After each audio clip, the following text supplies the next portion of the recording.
तो हम भी नहीं डाल, इतना करो नहीं तो गड़बड़। चलिए, हम लोग बात कर रहे थे स्ट्रक्चर ऑफ आइस पे, आइस के स्ट्रक्चर पे बात हो रही थी।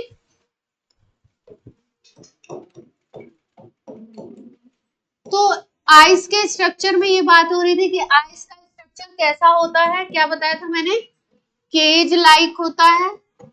इसमें एयर गैप्स होते हैं बीच बीच में। एयर गैप्स ये बनते कैसे हैं समझिए जरा सा थोड़ा सा। देखिए जैसे मान लीजिए कि एक H2O मॉलिक्यूल है हमारे पास, मान लो ये एक H2O मॉलिक्यूल है ना, तो इससे 4 H2O मॉलिक्यूल और एसोसिएट हो जाते हैं। किस तरीके से एसोसिएट हो सकते हैं, मान लो ये हाइड्रोजन है, ये ऑक्सीजन है, ये दूसरा H2O मॉलिक्यूल है ना। तो अगर हम लोग ऐसे देखें कि आपका ये हाइड्रोजन इस ऑक्सीजन के बीच में फंस गया, तो यहां से एक हाइड्रोजन बॉन्ड बना, ठीक। ये जो ऑक्सीजन है ये एक दूसरे वाटर मॉलिक्यूल के साथ भी बना लेता है, मतलब इस तरीके से एक और के साथ बन जाता है। इस एक वाटर मॉलिक्यूल के ऑक्सीजन ने 2 हाइड्रोजन बॉन्ड में पार्टिसिपेट किया। उसके बाद इधर वाले जो हाइड्रोजन है अपना, हम एक मॉलिक्यूल को गिनना चाह रहे हैं कि एक मॉलिक्यूल से कितने मॉलिक्यूल एसोसिएट हो सकते हैं। ये अपना प्राइम है जिससे हम काउंट करना चाहते हैं। अब इसके चारों तरफ भी तो दूसरे होगा ना, दूसरा वाटर मॉलिक्यूल होगा। मान लो एक वाटर मॉलिक्यूल ऐसे है तो यहाँ पे जुड़ जाएगा, एक वाटर मॉलिक्यूल और आ गया मान लो तो ऐसे जुड़ जाएगा, है ना। तो कहने का मतलब ये है कि एक वाटर मॉलिक्यूल से 4 वाटर मॉलिक्यूल जुड़ जाते हैं, और वो भी जुड़ते कैसे हैं, इनका जो अरेंजमेंट का ऑर्डर होता है वो होता है टेट्राहेड्रल मैनर में।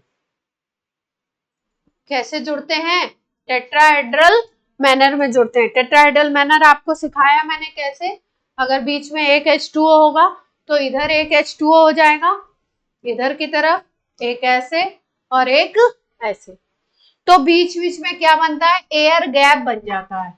यहाँ पे क्या बन जाता है स्ट्रक्चर में, एयर गैप बन जाता है, एयर केजेस बन जाते हैं, एयर आ जाती है, जिसकी वजह से जब आपका वाटर से क्या बनता है, आइस बनती है, तो उसमें ये एयर केजेस प्रेजेंट होते हैं, इतने एसोसिएशन होता है, इसी वजह से वॉल्यूम क्या हो जाता है, एकदम से इंक्रीज करता है। अच्छा मैंने एक क्वेश्चन भी दिया था आप लोगों को, वॉल्यूम में क्या चेंज आएगा, तो पढ़ के आए हैं। आइस और वाटर में पूछा था कि किसमें वॉल्यूम ज्यादा होगा। जब किसी अमाउंट को आप आइस बनाओगे वाटर को, तो वॉल्यूम किसका ज्यादा हो जाएगा, आइस का, क्योंकि यहाँ पे बीच में एयर केजेस भी प्रेजेंट होंगे। इसमें से क्वेश्चन आता है कि एक वाटर मॉलिक्यूल से कितने वाटर मॉलिक्यूल हाइड्रोजन बॉन्ड से अटैच होते हैं, तो कितने एसोसिएट होंगे, 4 एसोसिएट होते हैं एक से।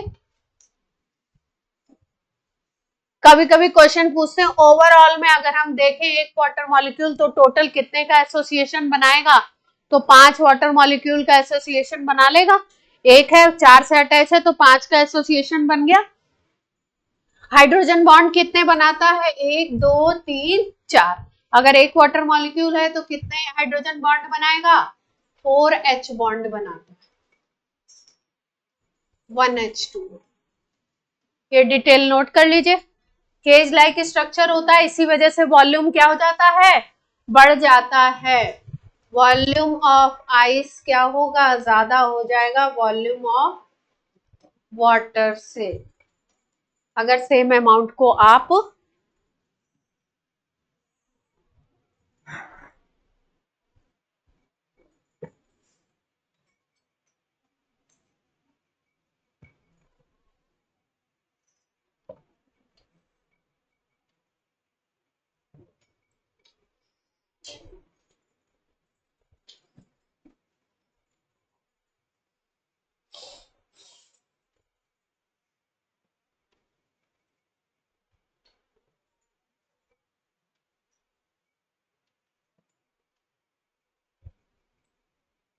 बन जाए तो बोल दीजिएगा।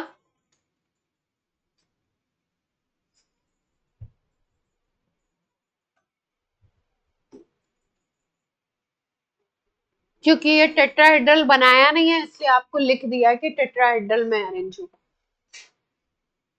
स्ट्रक्चर तो दिखा दिया आपको बस कि ऐसे ऐसे एसोसिएशन की पॉसिबिलिटी है, ऐसे ऐसे जुड़े।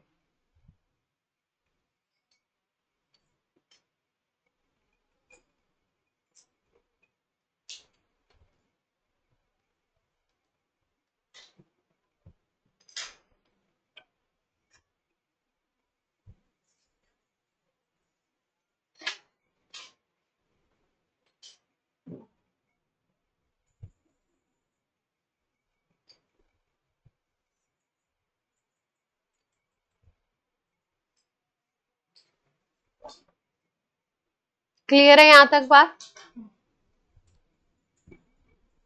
बन गया सबका?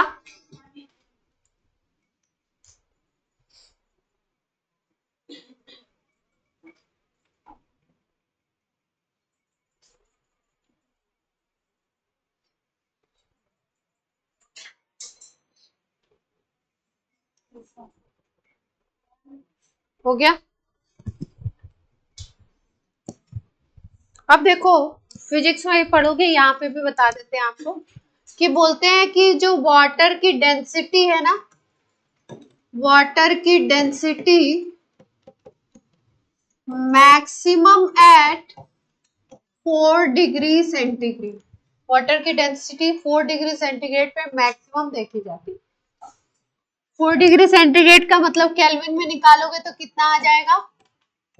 277 केल्विन आ जाएगा ना। 277 केल्विन पे वाटर की डेंसिटी क्या देखी जाती है? मैक्सिमम।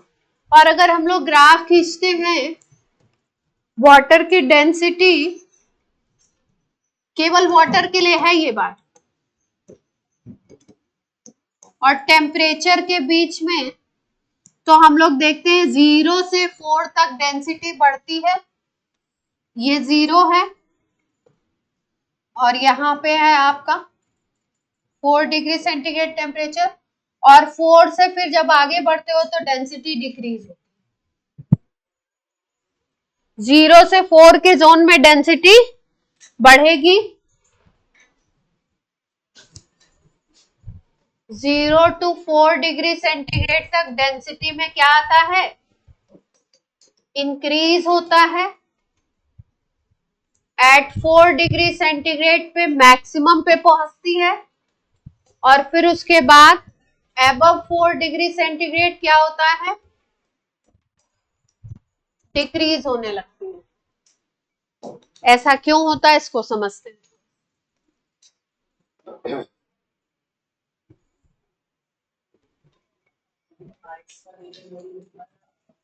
हाँ उसी में साथ में ही लिखना, ए बी कर दो। आइस के स्ट्रक्चर में ही बात करें, 0 पे तो आइस ही होगा ना, पानी आइस एज्यूम कर रहा है कि 0 पे आइस है।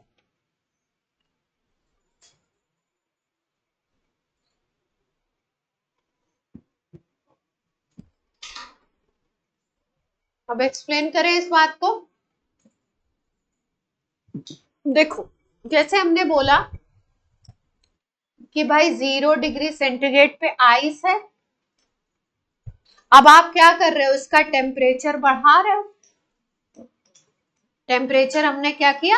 इंक्रीज करना शुरू किया। मान लो इसको गर्म करना शुरू किया, टेम्परेचर देना शुरू किया थोड़ा थोड़ा। जब टेम्परेचर देंगे तो आइस में आपको पता है भाई केज लाइक स्ट्रक्चर है, हाइड्रोजन बॉन्ड है, तो धीरे धीरे क्या होगा? स्लोली क्या होगा? H बॉन्ड ब्रेक होने लगेंगे,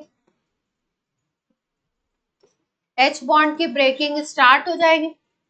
ठीक, जैसे जैसे H बॉन्ड टूटेगा वो केज लाइक स्ट्रक्चर टूट जाएगा। जब केज लाइक स्ट्रक्चर की वजह से उसका वॉल्यूम ज्यादा हुआ था, केज लाइक स्ट्रक्चर जो टूटता है, जितने सारे हाइड्रोजन बॉन्ड हैं ये अप टू 4 डिग्री सेंटीग्रेड टूट जाते हैं।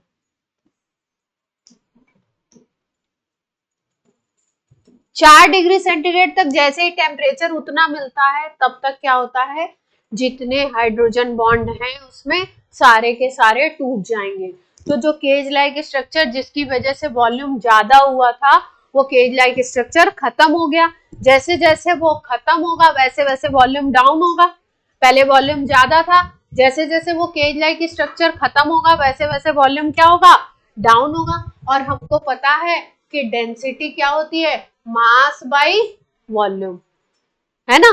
तो यहां से यहां तक के जोन में 0 से 4 डिग्री सेंटीग्रेड तक वॉल्यूम क्या हो रहा है, डिक्रीज कर रहा है। किस जोन में, 0 to 4 में वॉल्यूम डिक्रीज कर रहा है। वॉल्यूम डिक्रीज हो रहा है, इसका मतलब क्या होगा, डेंसिटी बढ़ेगी।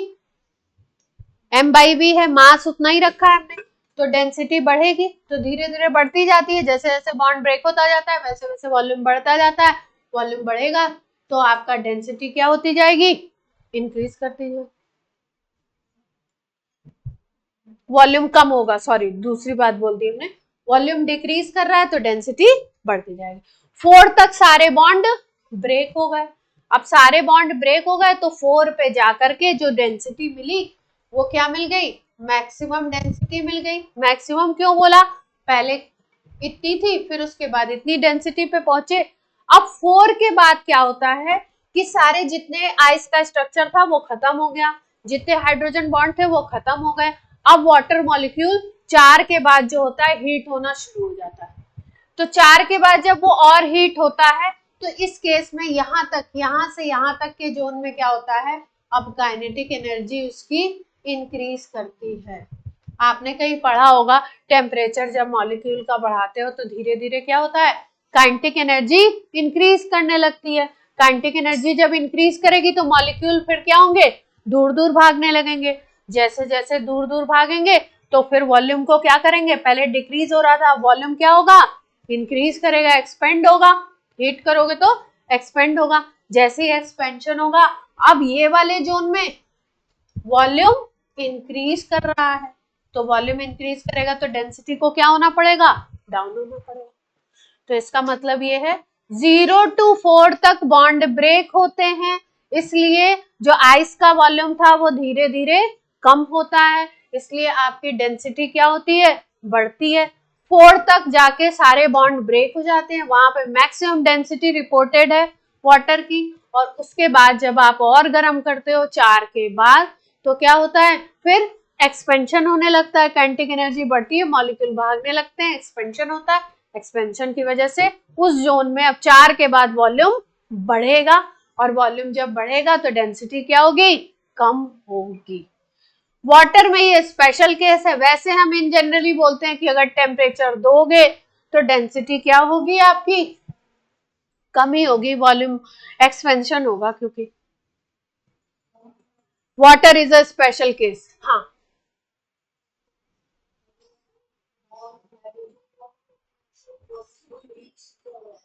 क्योंकि ये जो केज लाइक स्ट्रक्चर की वजह से, उसी वजह से तो वॉल्यूम बढ़ा था। अब मॉलिक्यूल जो केज लाइक स्ट्रक्चर में थे वो नॉर्मल में आ जाएंगे, हाइड्रोजन का बीच का बॉन्ड टूट गया, नॉर्मल में आएंगे। भाई वाटर जो है 4 डिग्री सेंटीग्रेड का जो वाटर है उसमें भी तो H2H2O मॉलिक्यूल है, लेकिन उसमें हाइड्रोजन बॉन्ड नहीं है, तो कुछ केज वेज नहीं बन रहा, केज की वजह से वॉल्यूम बढ़ा था। लिख लेंगे इसको,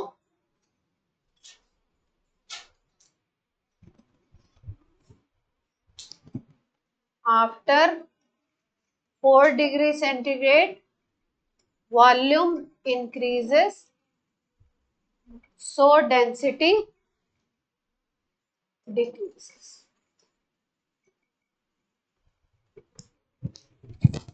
सारे 2 या 3 पॉइंट में लिख लीजिए सारी बात,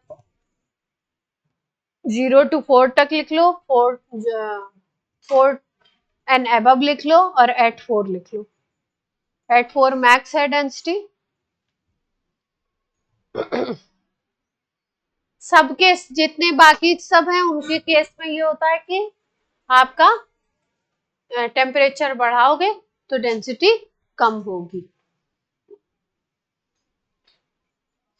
क्योंकि एक्सपेंशन होगा।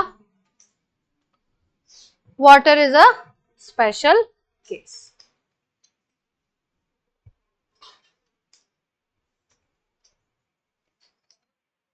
इंटरमोलिकुलर इंट्रामोलिकुलर बता दिया था, सिखा दिया था।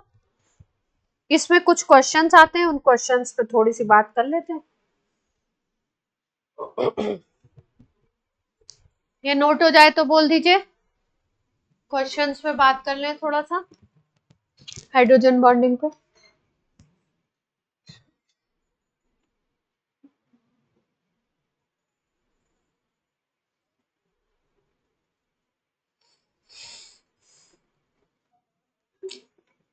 ये वाला जो केज लाइक स्ट्रक्चर है, ये सब हम लोग के टाइम में बहुत पूछते थे, अभी कम ही पूछ रहे हैं, पर जहां पे भी हाइड्रोजन बॉन्डिंग है पूछने का कोई वो नहीं है, पूछ सकते हैं।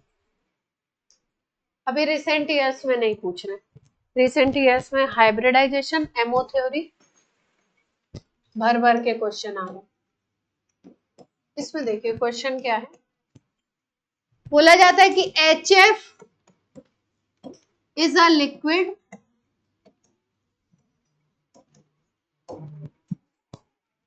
but H2S is a gas। Second question आता है इसी में, H2O is a liquid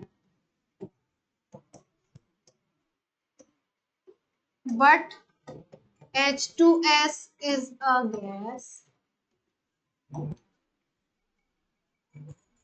third question आता है H2O is a liquid but H2S, H2SE, H2TE are gas।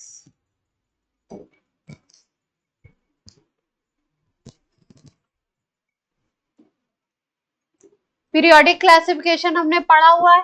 अगर 16 ग्रुप की बात करें तो 16 ग्रुप के जो एलिमेंट होते हैं कौन से होते हैं, ओल्ड, स्टाइल, से, टी, ओ, यही होते हैं ना। Oxygen, sulphur, selenium, tellurium and polonium, यही होते हैं।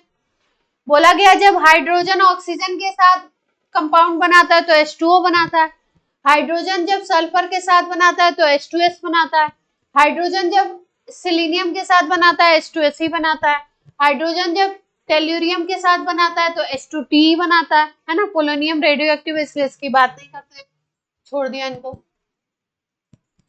तो ये सारे ऑक्साइड बन रहे हैं, ये हाइड्रोजन के साथ कंपाउंड बना रहा है, ऑक्सीजन के साथ बना, सल्फर के साथ बना, H2SE के साथ बना, T के साथ बना, है ना, एक ही तरीके के कंपाउंड है। तो H2O क्यों लिक्विड है और H2SE, H2S, H2T ये सब गैस क्यों है ना, क्या रीजन है, तो क्या बताएंगे, ड्यू टू H2O जो है, H2O में क्या है, ऑक्सीजन है, ऑक्सीजन प्रेजेंट है जिसकी हाई इलेक्ट्रोनेगेटिविटी होती है, जिसका स्मॉल साइज होता है, जिसकी वजह से ये क्या बनाता है, हाइड्रोजन बॉन्ड बनाता है, और हाइड्रोजन बॉन्ड बनाएगा तो कई सारे मॉलिक्यूल आपस में एसोसिएट होंगे, तो एसोसिएशन ऑफ मॉलिक्यूल हो जाता है इसमें। जहां पे भी एसोसिएशन होगा मतलब मॉलिक्यूल पास पास आ गए, है ना, क्लोज हो गए। अगर मॉलिक्यूल क्लोज हो जाएंगे तो स्टेट क्या बोल सकते हैं हम, लिक्विड बन जाएगी। इसको ज्यादा दिमाग नहीं लगाना, बस ऐसे सोचना है, सॉलिड में बिल्कुल पास पास होते हैं मॉलिक्यूल, लिक्विड में थोड़े दूर और गैस में बहुत ही दूर हो जाते हैं, है ना। तो यहाँ पे H2O में क्या होता है, H2O में क्योंकि हाइड्रोजन बॉन्डिंग हो जाती है, तो हाइड्रोजन बॉन्डिंग की वजह से H2O जब लिक्विड स्टेट में है तब भी उसमें हाइड्रोजन बॉन्डिंग, उस हाइड्रोजन बॉन्डिंग की वजह से वो पास पास आ जाएगा, और पास पास जब आ जाएगा तो उसकी स्टेट हम क्या बोलते हैं, लिक्विड है। लेकिन जब हम देखते हैं H2SE को, H2TE को और H2 क्या था, एक और था ना, S को, तो इन तीनों के केस में कोई हाइड्रोजन बॉन्डिंग नहीं होती है, no hydrogen bond, no association, molecule अलग अलग दूर दूर रहेंगे। अगर आपने H2S गैस का सैंपल लिया तो उसमें H2S के मॉलिक्यूल दूर दूर होंगे, तो वो जब दूर दूर मॉलिक्यूल होते हैं तो डिस्टेंस होती है, फार अपार्ट होते हैं। अगर मॉलिक्यूल फार अपार्ट, क्या हो रहा है?